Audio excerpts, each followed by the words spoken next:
First of all, I'd like to thank everyone who has backed Wasteland 2. It's been an amazing last 3 weeks. I've been wanting to do this game, as you know, for 20 years, and finally, I get to do it. So for that, I thank you.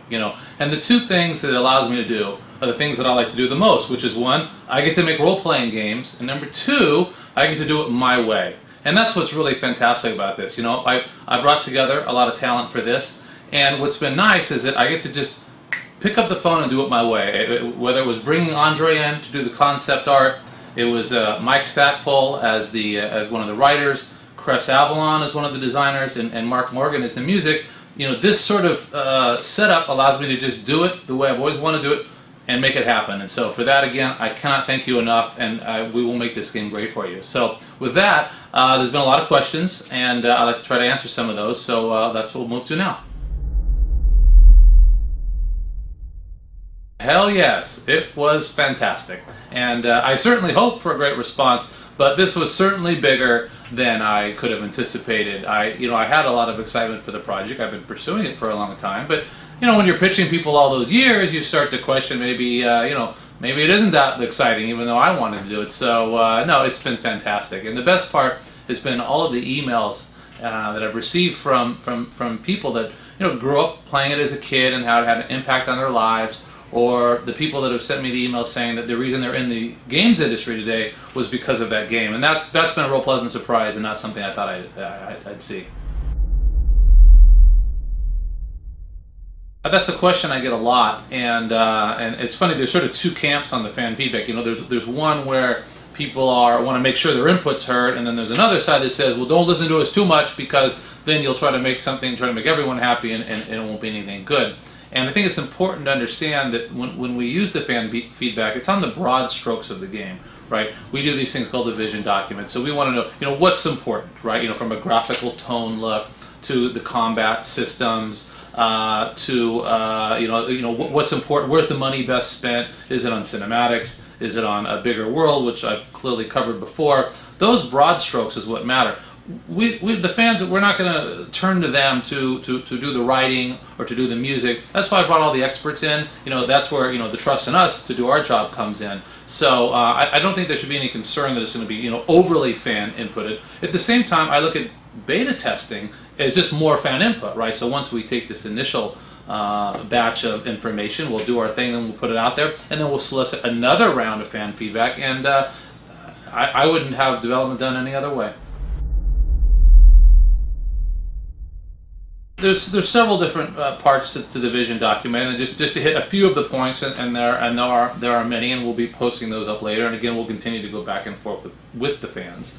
But mood is a big part of it. Setting the mood and tone of the game, especially for something that you don't want to feel like you've seen it 100 times before. The reason I did the concept piece with Andre is to start setting the mood for what are the Rangers like.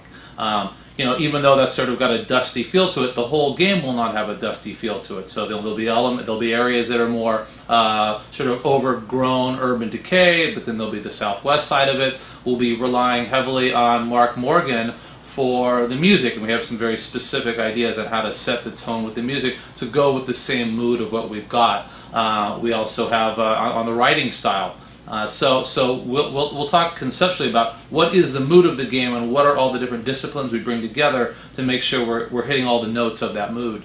Other parts of the vision document will be about what is the view of the game, right? So we talked a lot about top down and isometric, and so for example we envision there to be two basic camera views. There's one where it's pulled out quite high for the overall traveling of the entire world map, which will give you a greater sense of scale. And there'll be a second view which is down closer in, which is where the combat system will take place, and the exploration around the cities and that sort of thing. We don't like cutting, for example, to a battle map. We think it takes you out of the immersiveness of the game, so we try to keep that second view intact, the same with the battle. We'll probably be a little bit further out than perhaps what Fallout was, because we have ranged party combat, so there's more going on screen. But that said, we have higher resolution now than we did have back with Fallout, so that sort of makes up for it. So that would be another part of the vision document where we talk about the perspective.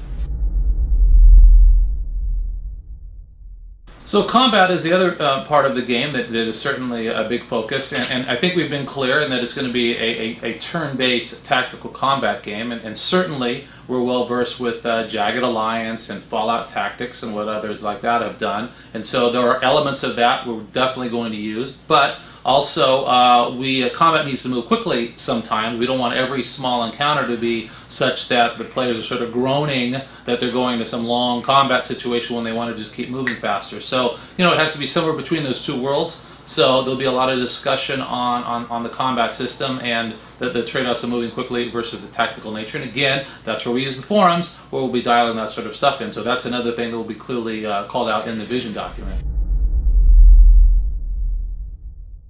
Another important element is the customizable nature of the game itself. So, and this goes across many facets of it. So one is just the user interface, and that we like the way WoW handled it, and that you sort of customize it just the way you want, and you'll set it up such that so that we are not putting our idea of what the UI needs to look like, but you'll set it up the way you want. The customizable nature also goes to character portraits. We're going to allow you to make your own portraits and import them in so you can have your character party look the way you want. And also even the gameplay style in itself, in a way, is all customizable because your ranger party is going to be mixed the way you want. You're going to play the game you want. So the entire experience in itself is one big customizable feature.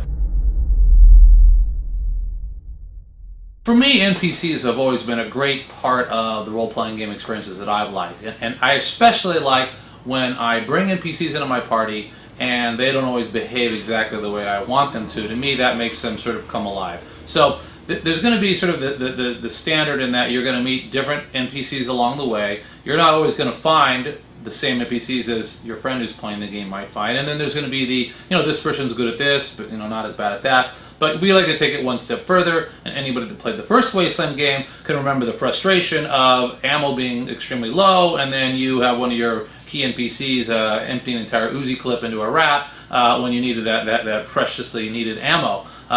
We're going to do the same kinds of things, but you might find a guy that's just fantastic in your party, but he steals from you, and so you need to deal with that. So for me, I think the NPC part of it is going to be is going to make it the dynamic very interesting. We haven't talked much about the story with Wasteland 2, so I'll give you just some little tidbits here in that the game is going to take place just shortly after when the first one ended. And so you'll find yourself in the Southwest still.